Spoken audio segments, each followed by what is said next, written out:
Hey everybody, welcome back to Clutch Situation. This video is a celebration of 10 years of the channel. I started this channel in early January 2015, and I posted my first video around that time. And so what I thought I would do for this video is that I do have a little bit of work that I have to do today, and a lot of people do like writing, seeing people write with mechanical pencils. So I thought that I would do a little writing with mechanical pencils while simultaneously doing my work. And it doesn't matter at all that you see any of this. This isn't, protected information or anything. This is just me planning out the weeks for one of my college courses. But while I'm doing this, I'm not going to be talking about college planning because you're not here for that. You're here for mechanical pencils. I thought I'd talk about, what sort of started my love for mechanical pencils, what caused me to start the channel. Cause is kind of a strong word, but maybe. And then I'll also feature a pencil here that was really my first love for mechanical pencils as well. And this is not the exact pencil, but this is the same make and model and color of the first mechanical pencil that I had when I was in high school that really, I don't know, scratched my itch, I guess is the best way to describe it. So first thing that I'm going to do here is I'm going to plan out days for classes. My adolescent development class only meets on Mondays, and it meets for 2 3-hour spans on Monday. And so I need to map out all my Mondays to make sure that I've planned in advance what we're going to do. And I'm going to leave some spaces here because I sort of write in what my goals are that I will accomplish on any given day. And so first question is, how did my love of mechanical pencils start? So I've always been a pretty analytical guy. And if anything, what's funny about it is that in my life, my analytical nature has gone through a huge shift from analytical to more empathetic focused in terms of my overall outlook. I believe very much in growth. There's nothing wrong with being analytical. I mean, it is what it is. People have a wide variety of different thinking preferences and different personality traits, and there's nothing inherently wrong with any of those, so long as they don't hurt themselves or other people. Now you can see that this is an original version of this pencil because it has the old classic Pentel green eraser. We'll talk about that in a little bit. I'm just going to write Mondays all the way down here because I can avoid that mistake. Oh, there's my analytical nature working out. But I've definitely become more empathetic being an educator, and I'm proud of myself because I believe wholeheartedly in personal growth. A lot of people actively avoid personal growth in their lives, which I think is kind of a shame because it can hold people back to not grow and become better people. This comes back to me to the difference between intelligence and wisdom. Intelligence is a fine thing. There's nothing wrong with intelligence until intelligence becomes a barrier for people. And I've seen a lot of really intelligent people hamstring their capacity to get what they want or do well in the world simply because they are unwilling to develop their wisdom. They think that intelligence is the end-all, be-all of the human experience, and it really isn't. Now, that being said, just because I've developed empathy and wisdom over my life doesn't mean that I'm still not interested in analytical tools. I've always been interested in analytical tools, like a tool that is engineered to do something and do something really well and not break while it's doing that thing, and and really be a successful tool that somebody can use. I should probably write in here. This is MLK holiday, so there's no class on this day, so I lose a day there, but we'll make it up a little later on, and this is a really important holiday for us to be celebrating in the U.S. anyway. So there it is. I'm happy to sacrifice a class day in order to get a critical holiday for us. So I'm a high schooler. Math was interesting to me as a high schooler. I didn't dislike math like a lot of people do. And, as an educator who trains teachers of all content areas, we spend a lot of time thinking about how different content areas can set teachers up for success or set them up for failure. And math is one of those that, it has weight. It has cultural gravitas, and not in a good way, in that, having a poor math teacher can really do a number on how somebody feels about math. And that's a consistent thing that we see with people saying that they can't do math, they hate math. Everyone is a product of their experiences. And so it's really important to understand why people would have really negative feelings towards a particular content area. And so math is an example, and I'm not saying that every content area doesn't have its hang-ups, okay? I'll give you some examples. In science, we can get so focused on data collection that we miss data interpretation, which is the far more important aspect of science from a holistic perspective. In English, you can run into the issue of course, reading and writing are sensitive points for a lot of people, and they're sensitive for a reason. Reading can be really challenging for people, especially if they didn't have really strong models when they were growing up. Writing can be really difficult for people too, because writing is, once again, there is an analytical element to writing.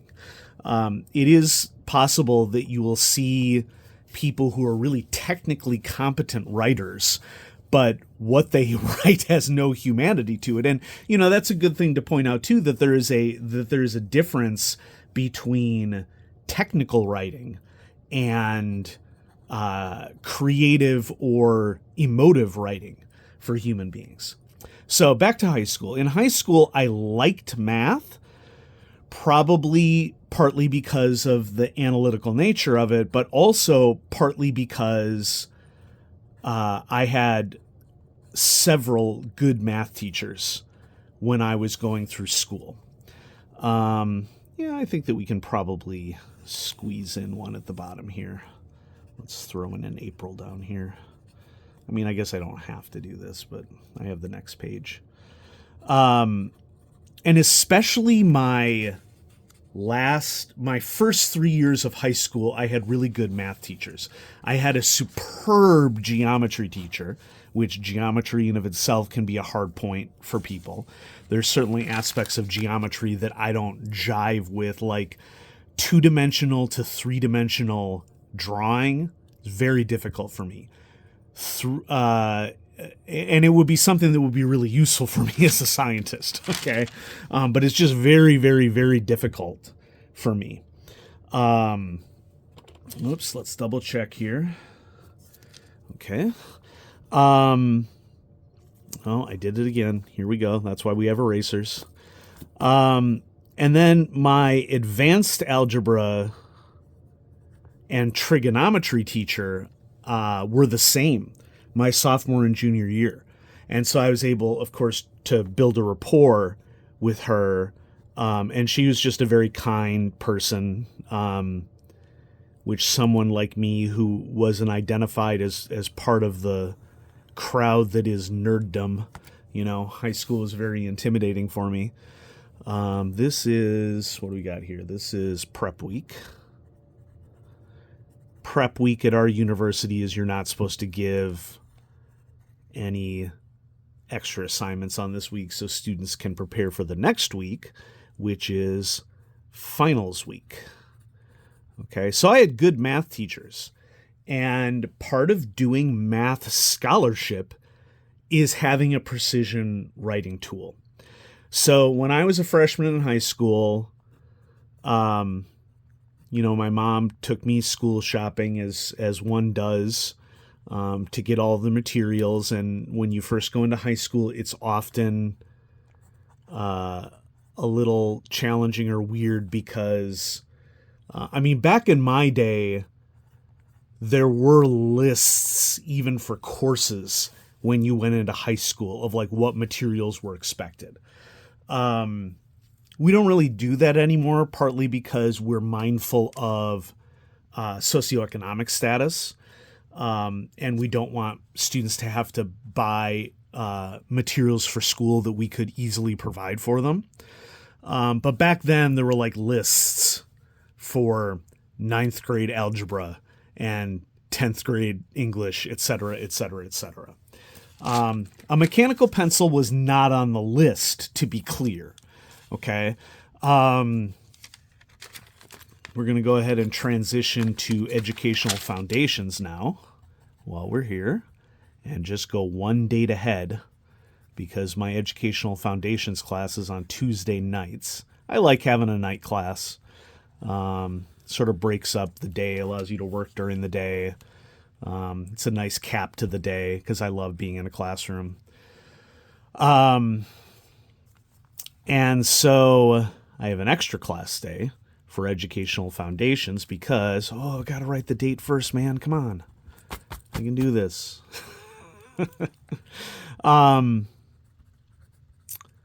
So mechanical pencil wasn't on the list. But knowing my habits in math and science classes when I was in middle school, I wanted the proper tool for the proper job. And so the first mechanical pencil that I bought as a high schooler is this pencil right here. Okay, this is the early 90s Pentel Quicker Clicker. In clear smoke. And, the Quicker Clicker has been released in a huge variety of different colors. Sorry for the camera shake there. But, since then I've been collecting these over time. And here we have the blue transparent model. There were many different color varieties, pink transparent. I still have a lot of Quicker Clickers that I want to collect. And Quicker Clickers, pardon the sounds, I'm just trying to put these all back in the carrying wheel now that I took them all out. I got to stay organized as an analytical individual. Okay. But this was the pencil that I did a majority of my math homework for a really long time during high school. And I don't remember exactly how long the specific variation, the specific pencil, I should say, that I had lasted. I wasn't the sort of individual who would regularly lose things, but, mistakes happen. I pretty much stuck with the Quicker Clicker. Make sure you keep in count, okay? I stuck with the Quicker Clicker the entire time that I was in high school. And I think that I was still using it in college. But, it was around the late 90s when they... Well, no, this version of the Quicker Clicker I still think was available in the late 90s. Anyway, I who knows what I did. I'm pretty sure that I was still using this throughout college as well. And of course, I was fortunate enough to be able to go to college on scholarship. Then after college, when I went to graduate school, I sort of fell off.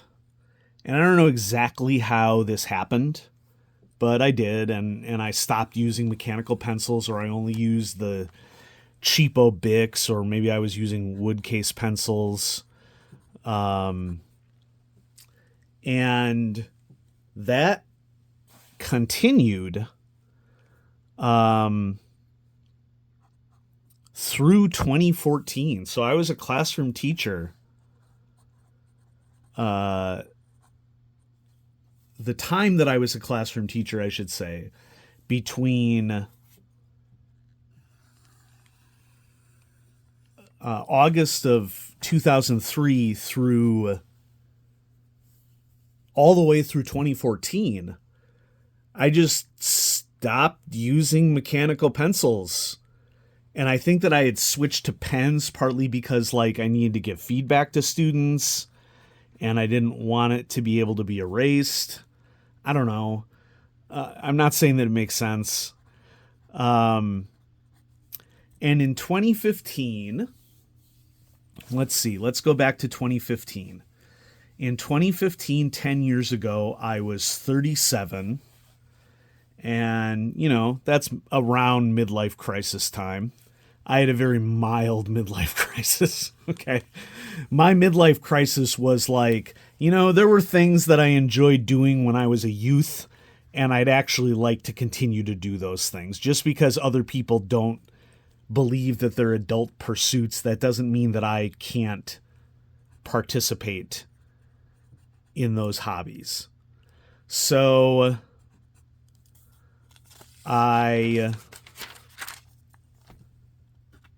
in early January 2015, I was at home with my spouse, visiting my parents. Prior to that, I had this inkling that I was going to be interested in investigating mechanical pencils again, because it had been a long time since I had used mechanical pencils. And I was like, what the heck is wrong with you? You enjoy writing with precision writing tools. Why aren't you doing it? So I asked for a couple mechanical pencils of different varieties for the holiday, Christmas in my case. And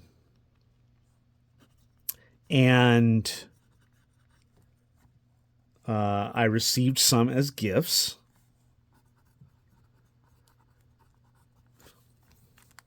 This is spring vacation. And so I'm sitting there a little bored because I'm at my parents' house. Didn't really have any work to do for coming classes or anything. And I said to myself, you know what? Why not share this hobby with other people? YouTube had been around for a while at that point. I think YouTube was 2011? Correct me if I'm wrong. It may have been way earlier than that. It's probably way earlier than that. And I said to myself, hey, you can get an account on YouTube. Would it be foolish to just get an account and try it out and shoot a video? 2014 was the first time that I got a smartphone too. So that greatly increased my capacity to be able to easily shoot videos. If some of you don't remember, between the mid 2000s and the mid 2010s, you had to have a dedicated video camera in order to shoot video. It was not easy like it is now. And I got my first smartphone in 2014 because I was like, how analytical is this? Okay. I was like, I could really use a scheduling app regularly in order to make sure my calendar stays up to date and I make all my meetings and whatnot. I mean, honestly, folks, that's the reason why I got a smartphone. Okay. It had nothing to do with games or, but a factor is I have this, I could also shoot videos with it and share my hobbies with other people, which I enjoy talking about hobbies with other people. And, a lot of people around me at that time, let me rephrase, few people around me at that time were interested in the same hobbies that I was. Like, yeah, I had a game club at that time at my school, but we focused most of our time in game club playing games, not talking about games. I mean, we could have talked about games a lot more, and I mean, we certainly did at different points. But like, I wanted like an adult audience, okay? Because I don't know if you all know, but high schoolers are gross. And I mean that in the most respectful, positive way possible. But like, if you're, like, I teach adolescent development, and adolescent development is messy. And I love adolescents. I love working with adolescents. But that doesn't mean that I necessarily like to talk about them with my hobbies. Talk about my hobbies with them, you know? So I'm like, okay, I have this video camera. I have these new pencils that I'm investigating. Let's just go ahead and make a video and put it online and see what happens. And the rest, as they say, is history, I guess. I mean, the channel has done okay, is how I would describe it in the YouTubeoverse, so to speak.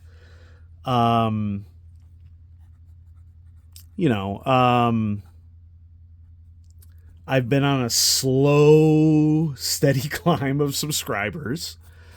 I don't really care what my subscriber count is. You've probably noticed that I never ask anybody to like and subscribe. There's nothing that drives me more batty than that, robotic, I have to tell people to like and subscribe because that's how things are done. That's just not my jam. I'm just sharing my hobbies here. If you watch my videos, great. If you want to subscribe, great. Okay, you're welcome here. I'm glad you're watching. But, I don't do this full time. There are very, very, very, very, very few YouTubers that do it full time, folks. Like, it's probably in the thousands or maybe tens of thousands worldwide would be my guess of people who can do it full time. Come back at me with some metrics. If it's 100,000 people, I'll be surprised, but great. Okay, more power to them. But it's not like you decide to do nobody decides that their YouTube channel is going to be full time. It either happens or it doesn't. Okay. So once again, this is the finals period. Sorry for the camera shake. This is prep week. So, I can't do this full time. I have a full-time job and I love my job. Okay. I'm fortunate in that I have a job that I love and I can do things like this on the side. A lot of people do not have that. And so, it's been a slow and steady grind in terms of subscribers, which is fine. If you're curious, there is a single video of mine that makes a majority of my ad revenue. The largest contributor to my ad revenue, and that is the how to reload a mechanical pencil video. For whatever reason, the algorithm has picked that up and continues to push it. And the greatest chunk of my ad revenue comes from that single video. Okay. Now, what's really odd about this, from a YouTube, I guess, standpoint, is that my subscriber count has continued to grow over the last 5 years, and my ad revenue has stayed the same, despite my viewership increasing, despite all of my metrics increasing. It hasn't made a dent in my ad revenue. And so I don't know if that means that, who knows what that means. There's a whole bunch of reasons as to why that could be the case. The point is that just because you get more subscribers and just because you get more viewership on your videos. It is not a guarantee that you get ad revenue. It's a complete and utter mystery how people get ad revenue. Okay, I am not down with the business ethics of YouTube at all. Okay, because it just screams fishy. Hey, we're all set up. Awesome. But hey, at least I get to do it, and the hobby is kind of self-sustaining now in that I use ad revenue and Patreon funds. Thank you, patrons. To review pencils that I think people that I'm interested in first and foremost, and also that I think people might be simultaneously interested in. So if you're one of those people, let's count the number of weeks. 1, 2, 3, 4, 5, 6, 7, 8, 9, 10, 11, 12, 13, 14 class weeks. We got to compare that to the past. Okay, so here's the past. Welcome to the past. 1, 2, 3, 4, 5, 6, 7, 8, 9, 10, 11, 12, 13, 14. Okay, so the same. All right, we're in good shape there. Yay. So who knows, if you consider being a patron of the channel, I'm not going to stop you. You don't have to. Okay, I mean, even $1 a month makes a difference. Okay, because there are a lot of mechanical pencils out there that, are in the $3 to $10 range, and it adds up. Thanks for watching, because you help the hobby to be self-sustaining.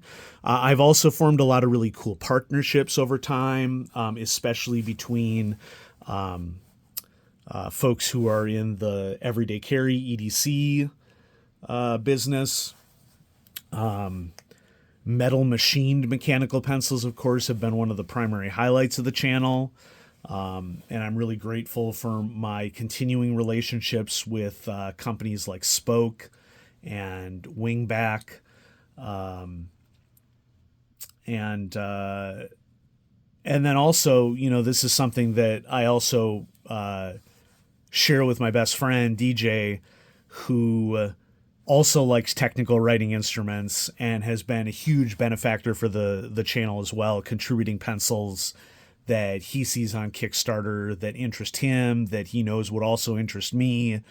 And so, a lot of the best stuff that I've been able to showcase on the channel has been from contributions from DJ.